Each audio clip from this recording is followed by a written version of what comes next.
Welcome to Unspoken. Joining me today, I have on my left Felicia Haney, and on my right, Deontay Graves and Kalinda Stringer. Today we are discussing Black entrepreneurship and why so many Black businesses are still failing today. So we're going to kick off and we'll go right into it. Either of you can speak up on this one. I'd like to know from your personal and professional experience, what has been your experience with working with or hiring Black businesses? Kalinda, actually, let's start with you. So I would say that I have a tendency to hire non-Black businesses. I think that my heart of hearts wants to hire Black businesses, but I fall victim to some of the controversy that I've experienced in the past, which just kind of centers around commitments, centers around timing, centers around the quality of the work. I have found that in many cases when I have dealt with businesses that are a little bit more popular, businesses that have been in business for quite some time, that the product that I'm receiving just seems to be much more well received than it has been when I'm dealing with Black businesses. So I can be biased at times, depending on what it is. I do have a tendency to go to the other route. And so statistics have actually even shown now that the top 4 reasons why people don't support Black businesses include that they are hard to find, they're closed during business hours, they lack the professionalism, or their cost is too high. Now, Felicia and Deontay, you guys are both Black entrepreneurs and have your own businesses. So would you say this is true even with dealing with other Black businesses? I think those things are true. But I guess I'm just more of a proponent, and I don't know if it came from maybe my years as being a reporter for a Black newspaper. I spent 13 years working with the Call and Post newspaper, and as a part of that, I was always looking for Black things, whatever that may be, whether that's businesses or who's doing what, who's Black from Cleveland, all of those things. So with me, my perspective is going to be a little bit different from Kalinda's, because although I feel like those things that she mentioned are true and those things happen, I just still believe in, I guess, or I'm hoping for Black excellence. Mm-hmm. Yeah. So I'm like, okay, well, I'm going to keep trying to do it until I get it right.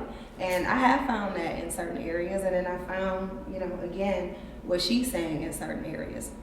But so what I've tried to start doing, because my business is service-based, so I have a boutique public relations, media relations firm, and I work with a lot of businesses in helping them to promote their business. And so what I try to do is, if I see something that's not correct, I want to tell you about it. And that doesn't mean I'm being a hater. It means I'm trying to see you become better. And so that's kind of where my focus is. Yeah, so I'd like to just go into that point a little bit more too. Like, exactly what is the line on when we hold each other accountable for when we're falling behind? Because I personally have put out, even on my own social pages, when dealing with certain individuals. Just last year, I was looking to purchase a condo. 2 of the Black realtors that I spoke to would not really work with me at all because I was not ready. However, a white realtor that I spoke to was willing to still show me several places, still try to offer me resources and ways, to educate myself, before making this purchase. And so essentially I felt like, well, if I'm going to give my business to somebody, it's going to be the person that works with me. And I put this out there on social, and I did get some backlash with people stating that, oh, well, you can't give up on small businesses. And like you said, if you do call it out, especially if you tag them, you're going to be considered a hater, you're going to be considered, look how Oprah is now being ran through. Well, that's a whole nother topic. Forgive me for going to. But the point is that at what point is it acceptable for us to hold each other accountable? I think there's really no particular point. If you see something wrong, you can call it out, but call it out in love. You can do it privately first. You can say, hey, maybe I'm not understanding something about this industry. Am I missing something as to why you wouldn't serve me first? Specifically, as from a realtor's perspective, because real estate is my thing, so I kind of understand everybody's point of view. As a realtor, if I'm not closing sales, I'm not closing deals, And I would prefer for my clients to have, I'm not a realtor, but if it were me, I would prefer for my clients to have a pre-approval. That way, when I'm showing houses, at least there's a chance that I could monetize this, my time, versus you not having a pre-approval, and I'm assuming. But if you didn't have a pre-approval and that realtor's in that situation where they're trying to grind their gears, trying to get clients, trying to get closed, trying to get something going, then they may not have the time and energy to put that into it. And maybe they didn't want to admit that, and they just kind of became egotistical, or maybe it got lost in translation or something, but that could be why. But back to the original question, it's been hit or miss for me. As a contractor, I've been in business for 12, 13 years.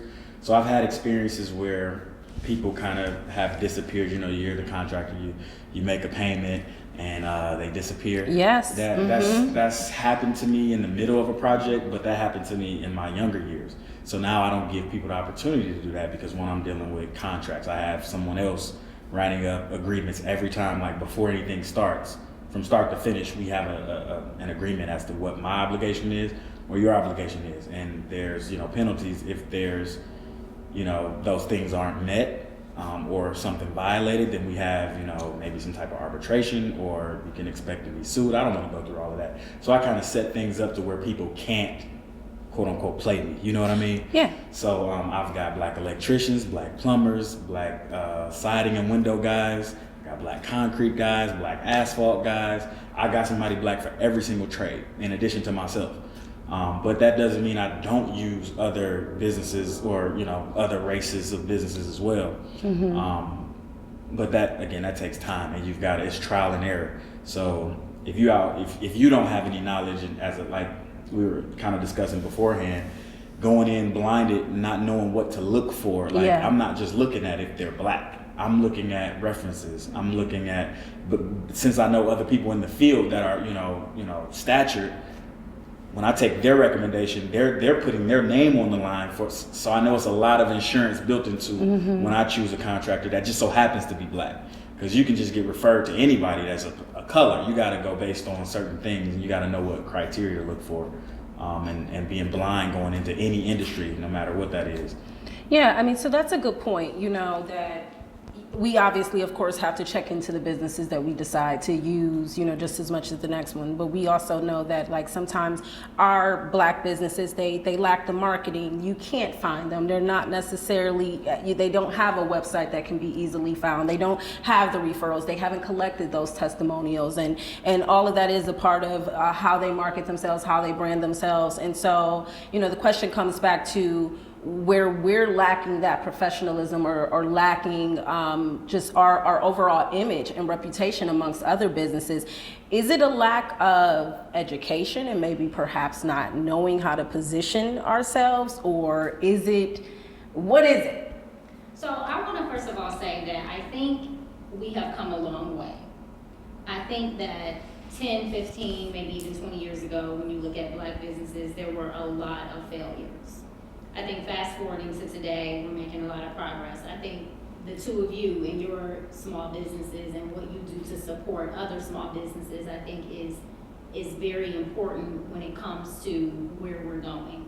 I think people need support. I think they need to understand how they can rebuild themselves after certain mistakes have been made. What are some of the things that they need to know going into meetings? How do they prepare not to have those, burns that they experienced before? Because you have to have some failures to obviously be set up for that. But there's a lot more professional networking and mentoring that's happening within small businesses today that I don't think was happening before. And I think the reason why that is starting to happen is because we are turning our heads and we're going other places where things seem to be much more successful. And because of that, small black businesses are getting smarter, and they're saying, okay, well, if they're going to go over there, what can I do to bring them over here? Well, first of all, you got to get some accolade about yourself, okay? You have to be able to know to show up on time. You need to be able to confirm when you have appointments. You need to be able to communicate when things change. You need to be able to articulate on a level that your customer is used to dealing with. So where are you deficient in that? Is it that you don't know? Is it that you do know but you don't know how? Is it that you need to see some examples? So every small business, including every person that is a part of that small business, you have to start somewhere, but you have to be smart enough to go out and get the help that you need. And I'm very happy to hear that you are helping other businesses in some way, fashion, or form, because it is needed. Without it, it will fail.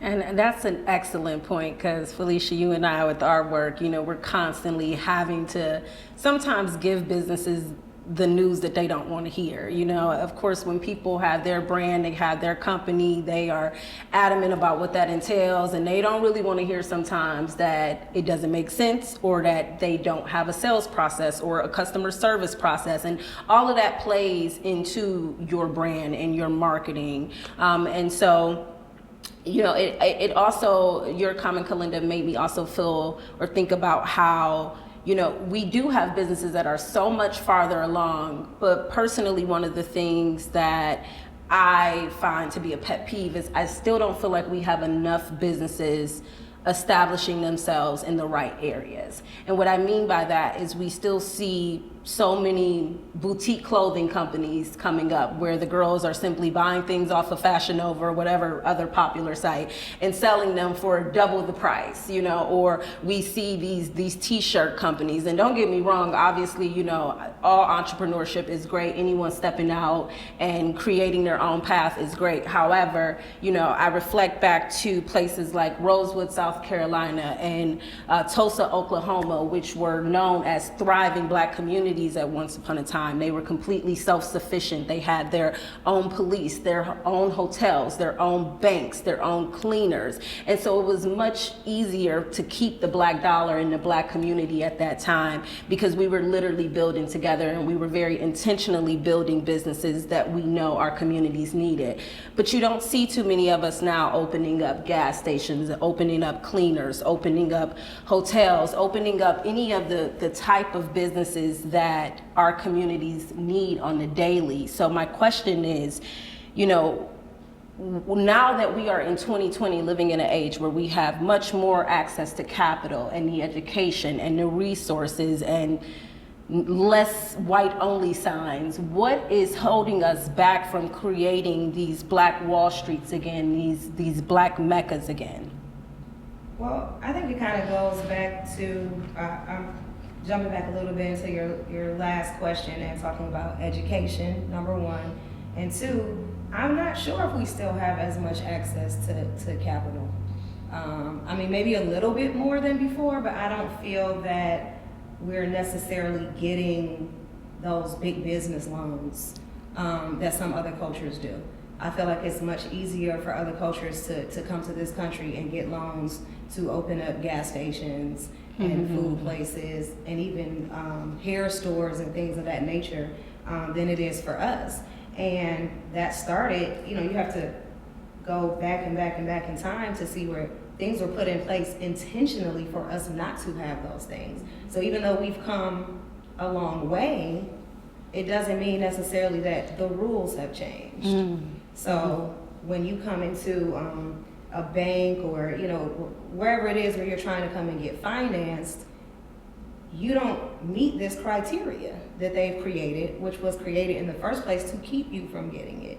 So whether that's with businesses or housing or, you could just run the gamut of things. So as a result of that, a lot of our businesses are funded with our own money.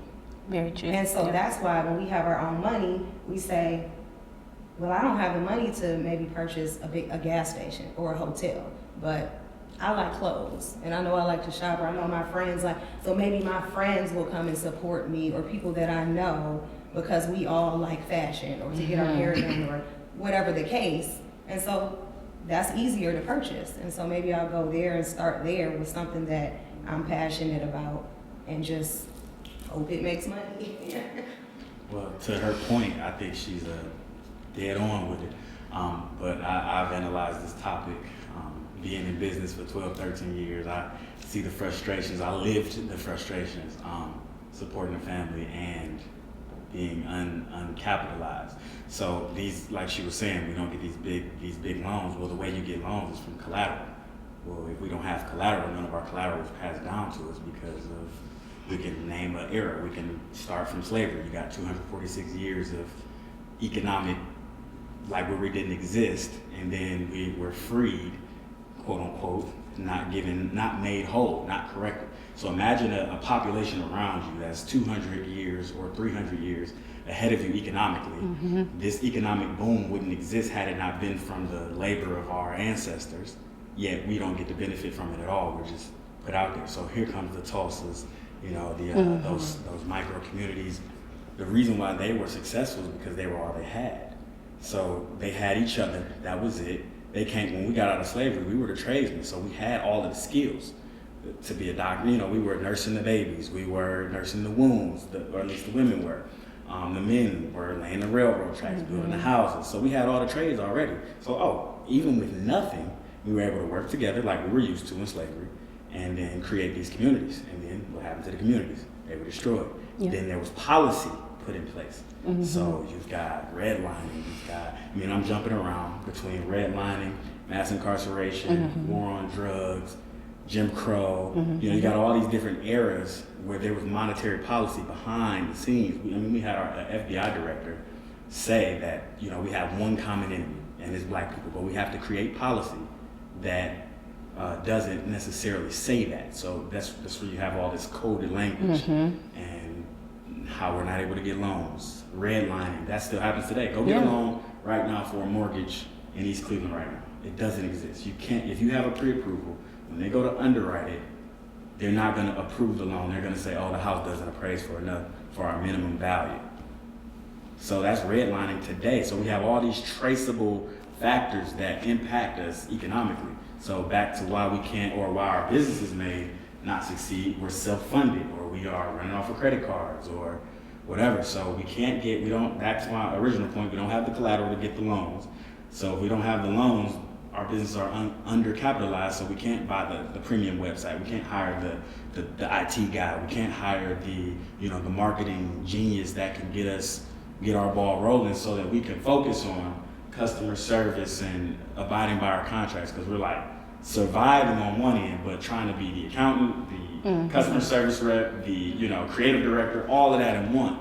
So you got without a team. And that's not to say that we don't want a team or the education doesn't exist, because you can go to YouTube University, anything, and become an expert at it if you want the information enough. Yeah. So I don't think it's a lack of, I think it's twofold now. So it's like we have these businesses, so since you're in business, you got to be excellent. You got to strive for it regardless, no matter what's going on. Absolutely. But we got to understand the rules of the game. So since we don't have the collateral and we can't get capital, then we got to play the game. What do we live in? We live in a leverage-based society. So that means the one thing that black businesses can do is have your credit right. Because if you have credit, you can get capital in lieu of not having collateral. If you got good credit, you can get those loans. Yeah. But it goes back to financial literacy. So many things we got to kind of take some steps forward, take some steps back. So once we understand the game that's being played against us, we can kind of maneuver through the system. We've been playing against old rules. Well, so I do want to challenge on one thing you said, though. You mentioned that, like, sometimes, we don't have all of the resources in order to be able to focus on our customer service.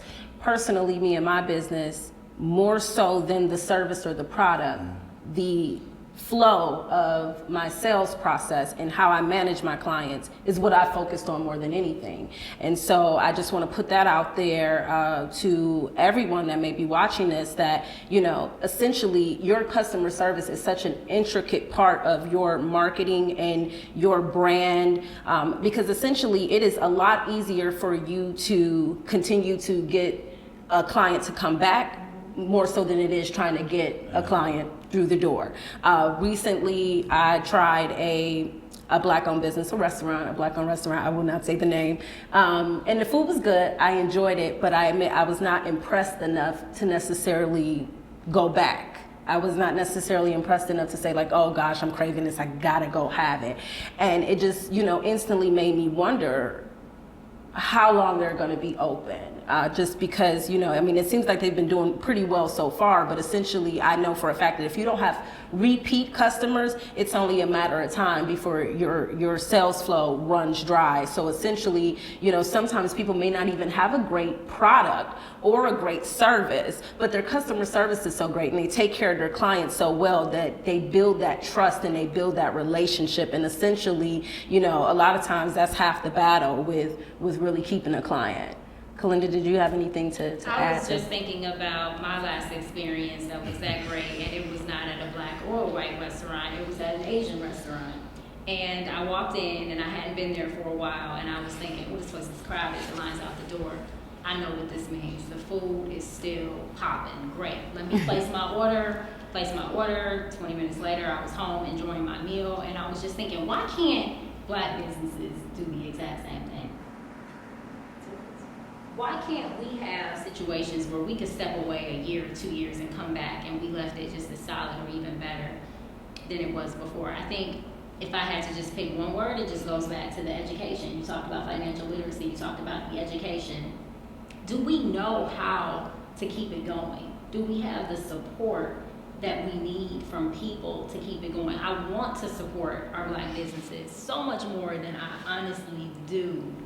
But I need to be sure that at the end of the day, I'm not making a sacrifice just for the sake of saying I supported a black business. It's not that important to me. It really isn't. What's more important to me is, did I get my thing? Did I get my good? Did I get my merchandise? Did I get my whatever it is that I'm looking for? Did it get delivered in the best possible way that it could be delivered? And oftentimes that is not in a black business. So what I would love to see more of in order to do that is the increase in education. Now the resources, that's one thing. You know, we don't have a lot of money to start these businesses.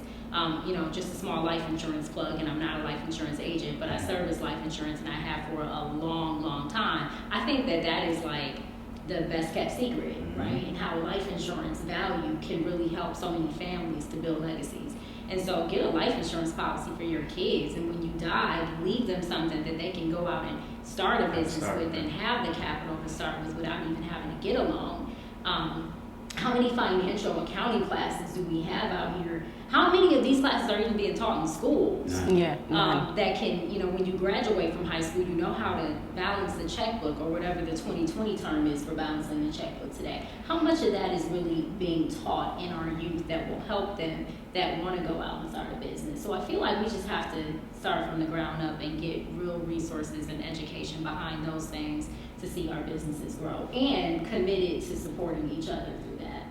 And so I just like to also, to your point, Kalinda, encourage people to, I see a lot of Black entrepreneurs sometimes getting caught up and very discouraged by what's not out here, or feeling that they're completely behind their peers in the lack of, education that they've received. And I just encourage people to educate yourself, hold yourself to that accountability of excellence. As Deontay mentioned, YouTube University. My other favorite is the People's University, Cleveland Public Library. People completely underestimate the resources and the classes that are available through Cleveland Public Library. And just another shameless plug, Cleveland Public Library offers lynda.com as well as Rosetta Stone, completely for free. All you need is a library card. Lynda.com, you didn't know that? Oh, well, see, there you go. Lynda.com is a tutorial site. So you literally can log into lynda.com and type in whatever it is you're looking to learn more about, and you can most likely find a tutorial video on there. So whether you're trying to sharpen your skills with graphic design or photography, even customer service, all of those tutorial videos are there. So just in conclusion, does anybody have any last words, last tips, 2-3 things you want to tell a business before we leave, whatever your final thoughts are? And also tell the people where to find you. Sure. So I'll say maybe what we need to do is change the scope of how we look at Black businesses, and even not say, well, why are they failing, but look at it through a different lens of how can we be more of a benefit to them. Because support comes in different ways. I may come in as a customer and actually purchase something from you, or maybe I'm putting your business out there, sharing it on social media, or telling other people to come and visit you. You know, that's also a form of support. So just being able to support businesses in different ways and not being so hard on each other. Like you said, when you were trying to purchase that condo, you went to the black, like I spoke about black excellence earlier, but it's almost like people want us to be excellent all the time. It's just like, well, that's a process and we have to get there. So how can we help each other and not always compare where we are, what we're doing to the standard, which is usually not people who look like us. So we're always comparing ourselves to the other, you know, and like this is what success looks like. Well, they have totally different backgrounds and how they got to become successful that we don't always necessarily have. So I think that we kind of, like I said, just need to change the scope, hold each other accountable. You know, when you came to those black realtors, they could have held you accountable and said, listen, this is where you need to be, but let me show you, or let me help you get there. And that's all I was looking for. Right. You know, I was looking to build that relationship because essentially you guys know once you purchase one house, most likely you stick with that realtor and that person becomes someone you go to continuously. And you Right. refer. Yeah. Absolutely. So just things like that, and not being so upset when people do tell you something about yourself, or not feeling like I remember actually seeing a mistake in a local business's, they had a misspelling, and I was like, ooh, should I? Like Yeah. I felt like I wasn't even coming from a malice place. I just wanted to tell you because I'm like, you're out here actually making presentations and everything, and you have this up here, and it's like some things misspelled. But the spirit of like, oh, you just gonna think I'm a hater if I tell you that. So you know what? I'm like, oh shoot, I was typing that real Never fast. mind. I'm not even gonna say anything. You know. So accountability is big, but it has to happen from both sides. We have to hold ourselves accountable and hold others accountable. Okay, point. I would say agree with changing the scope, and I think saying it in love. My excellence of a business is not because you're black or white, it's because of my expectations as a customer. So unfortunately, I could really care less where you came from and how you got to this point. I want what I want as a customer. And so we have to all be willing and able to live up to our customers' expectations. I think that to the point that, you know, we want to widen that scope. We want to be sure that we can connect with each other. There are a number of competitors out here, and if you aren't bringing it every day, 100%, somebody else is going to do it too. So yes, point out my mistakes, please, by all means, with love. I won't think you're hating, with love, but understand that it is not because of black or white or whatever your ethnicity or your race may be. It's because as a customer, we all need to be excellent, and we have to challenge each other every day in every way. I would tell fellow black business owners, entrepreneurs, to be encouraged, stay encouraged. We are living in the best time that we could possibly live. The digital revolution, we have every tool that you can imagine at our fingertips with Google, YouTube, Lynda, libraries, just each other, and just leveraging technology to, you know, give that level of service. Like customer service and communication has to be the #1 priority. With it being such a competitive climate, and you can go anywhere, people are going to go where they feel served, where they feel important. So yeah, I would just say that. And thank you for touching on that relationship point. I was told when I first started my business that, again, it doesn't even matter if you have the best product or service. People buy from who they like, know, and trust. And so I'm going to leave it there. I thank you all very much for joining me this evening. Again, please tell the people where to find you if you'd like to promote your businesses.